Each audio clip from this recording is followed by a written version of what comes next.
ม้โคนนี่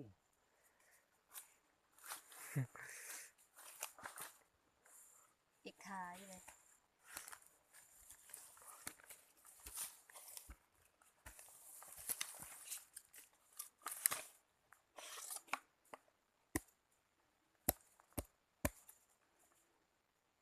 เด็กขุดเกลียนตัดหางใหม่แล้วกัน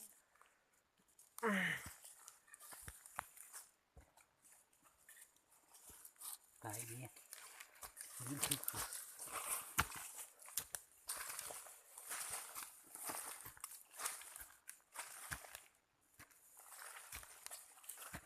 อันนี้ว่ะ ตัวเรือบินมาถึงวิ่ง คนไฟเนี่ยจิรูดี้นี่ โอ้โหดแล้ว งูพังมันอยู่ตรงนี้ เหนียว อันนี้ละ ตุกหลวง นี่เสียตัวกลืน ตุกหลวงจ่อยิงอีกนี่เหรอ เอาประตูมันต้นเอาไหมไม่เจียวไปต้นเอา แม่นน่ะเนาะ เทียบ คื ที อว่าเขาว่าเอาไปเสื้อเล้าน่ะเป็นจะเนาะ ท่านนี่ใช่ตัวเกี่ยวกับต้นเอา ก่อนเอาใหม่ซะ ดูหูเจียวกับเทียบทีดิ เก็บเอา ช่วย ตัวนี้เนี่ยจับนี่ยิงเก็บตัวนี้ก่อนเป็นอย่างนี้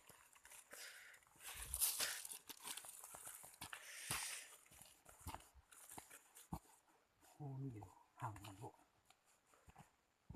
แม่นแล้วขุดตัว เคยลงหนอคือต้นเหนา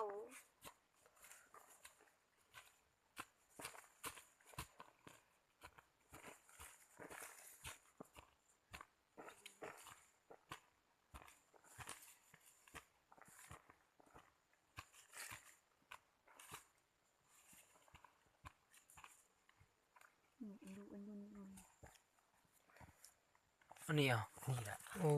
เนียนนะเจ๊ นี่ บน การ นี้ ตั้งเริ่มมันได้นี่กูงงมันละ อืม เอาไว้ชม อุ่น นี่ เลยสวยฟุ๊ โอ้ ยูหรอเนาะ นี่อกดูมาโอ้ยชมมาจังเสียวเบ็ดจังท้ายหูโอ้ แม่นละเอ็ดตื้อนี่มาจัง จะลงจึงเอาก็เอาก็ท้ายเอาอีเนี่ยมันจึงชายเอาเบิ้ง มาขุดอันนี้แม่จะจังไทยจ้ะ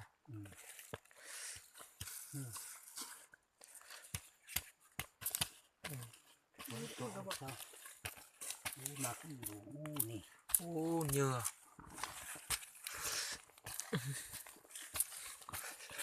โอ้งามปานนี้แล้วเนาะ ผมมาเอ็ดที่ตั้งกองเลยเนาะสองหักแม่ เป็นตายกองอยู่นั่น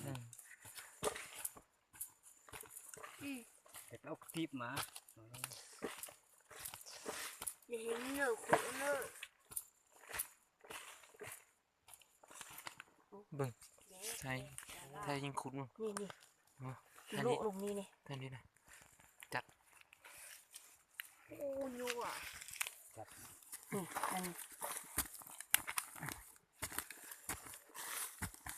เดี๋ยวเอาฝาเนี่ยแล้วลงอย่างนี้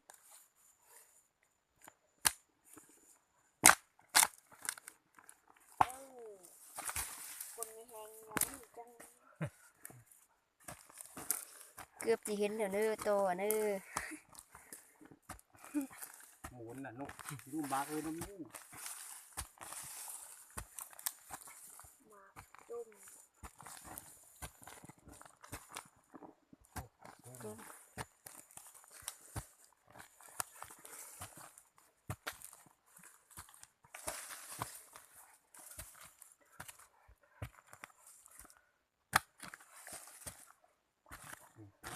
เอาตู้มันเลยเคี่ยถิ่นล่ะ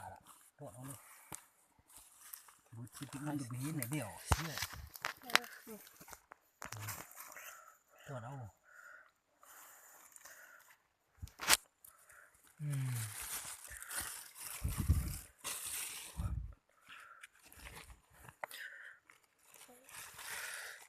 ตัวเนื้อโอ้ตัว ตัวเล็กกับตัวเยอะ อืม ตัวเยอะตัวใหญ่เลย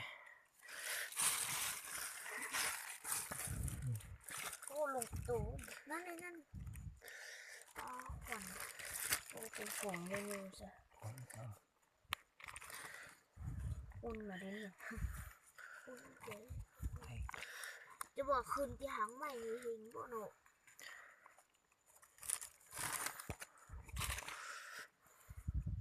อุ่นอีกตัวนึง เดี๋ยวเอาห่านเดี๋ยวจังตรวจนี่มันใต้ ตายอยู่มันนอนตายเลย มานวลเอาอัดหู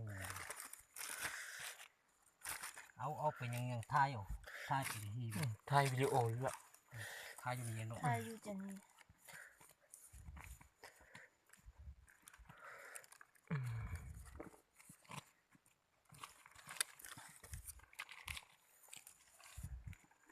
เอาห่านเอาเนาะมันนี่เนาะเอาเนาะเอาไปเลย ออกแล้วแหละ ออกมาเลยขุดก้อนเลยเอาเลยนี่ ว่าอยู่ดูดิบัวอะไรอย่างนี้ไม่ง่ายเนี่ยเอาเลยโอ้ง่ายไทยวิดีโออยู่นั่นใช่ เป็นอย่างนี้ละ โอ้ย โอ้สุดยอดเลย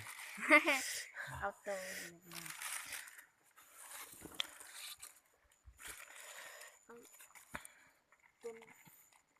เอาอีก ทายเอา โอ้ จะช่องห่านหนึ่งว่ะ โอ้ จะอีห่านรวยโบรวยดิ เนาะ มันก็ห่างสักนิดเดียวค่อยห่างเลย แม่นละ โอ้ชันเอ โอ้เป็นอย่างเอเนี่ยวะ นางมันนี่อ่ะโตมัน เนยสุดยอดเลยเนอะมื้อนี้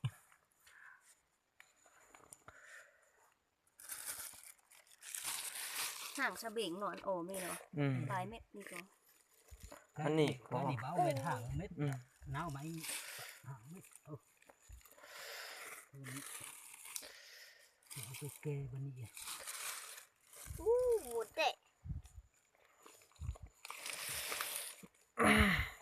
เอาหงายเตะเนาะคุมโตนี่เนาะ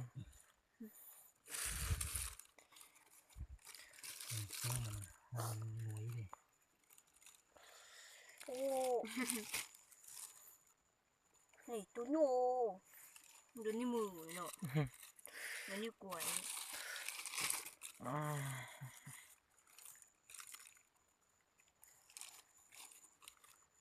โอ้นางมันตุกอ่ะ ตัวเยอะหนังมัน โอ้ของนี่นางมันตุกโน่ยิงใช่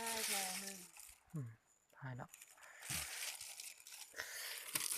ตกวงห้องมันไม่รู้ มึงนี่คิด1 2 3 สองสาม 4ก่อนนั่น สี่สันกัน นี่ นี่ เดี๋ยวฟ้าปิดมัน งามปานนี้เนอะ ครับโอ้นางมันตึง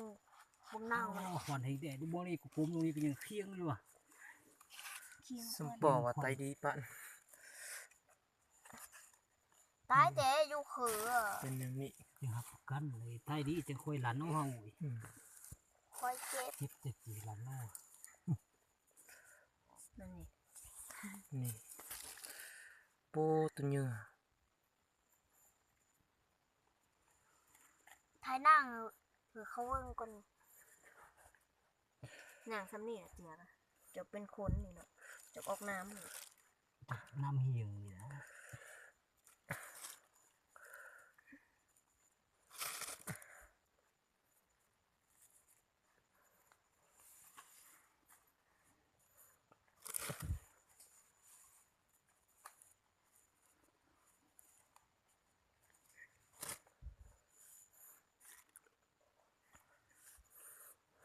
บุ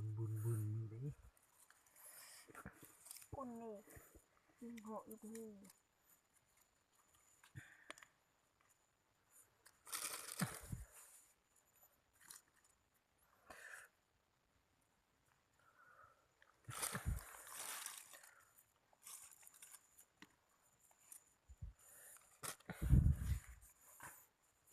มีหูเนาะ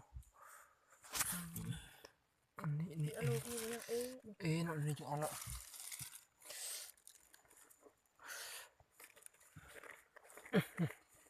โอ้ย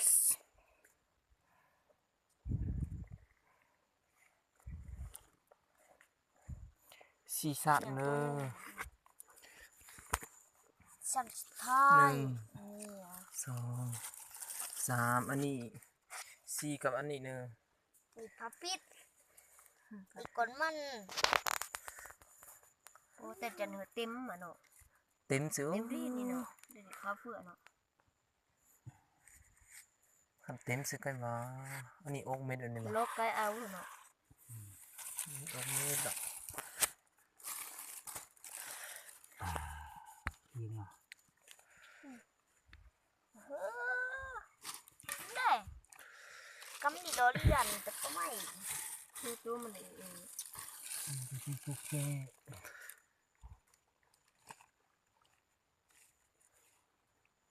มันโลห่างเนี่ยชุดยดเลยโอ้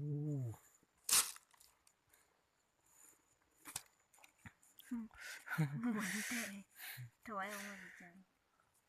มันนอนเลยตายเลยเนาะทานไปเกลือ โคตรมาอิงไปอินคอนอิงไปอินคอนสิ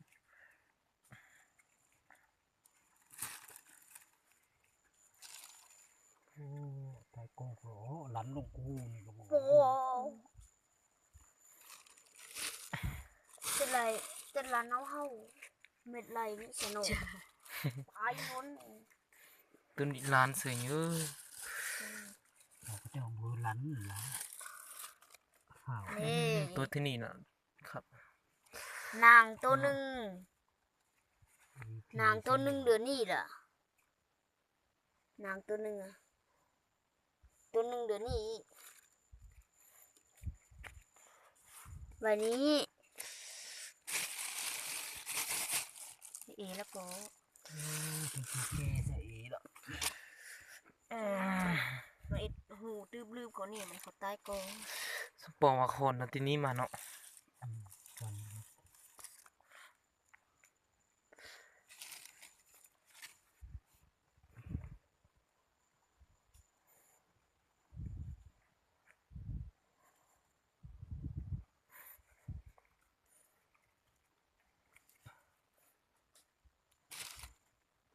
วางไว้อย่างนี้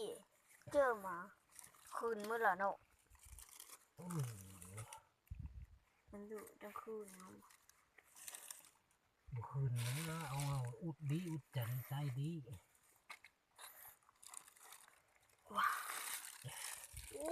เอ๋อะฉันนี่อะก็ไงความว่าเอ๋ฉันนี่อะฉันนี่อะ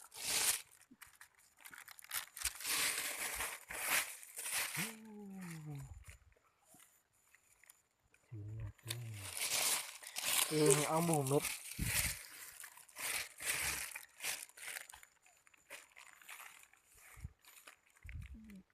ถอยออกมาน้ำเลยก็ มือหน่วยขวัดโอ้ไอ้เจียวหมูขัดสี ผม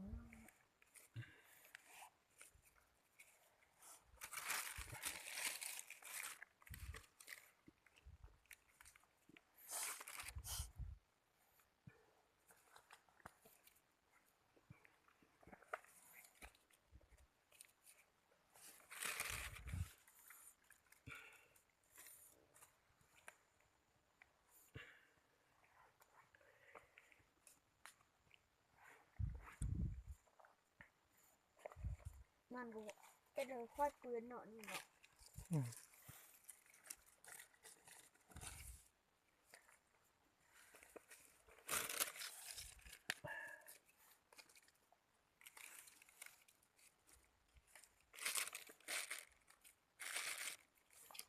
โอ้ยทุยอ่ะ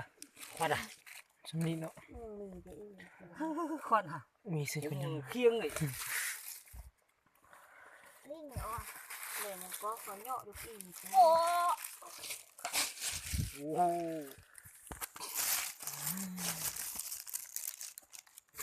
ตายนี่ ตุ๊กแก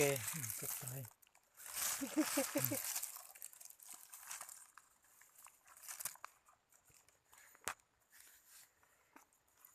โอ้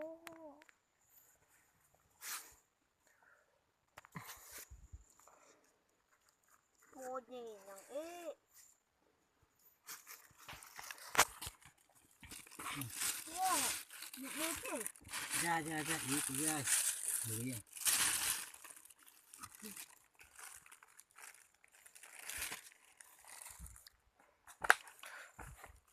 อันนี้ก็ มือเขาจะแกะออกเป็นไข่ xi hạnของnó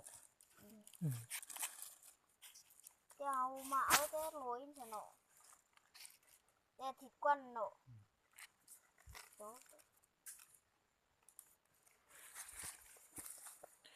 nó có tiếp này tiếp này mà vào cái đàn này thì đang phầy mà sư này vào cắmไปthì nó กำไปก่อนเลย เลยเนาะ มันลูกยืนเนี่ย có không còn ơi ไปถึงเดียว เอา ยุงเสือๆนะ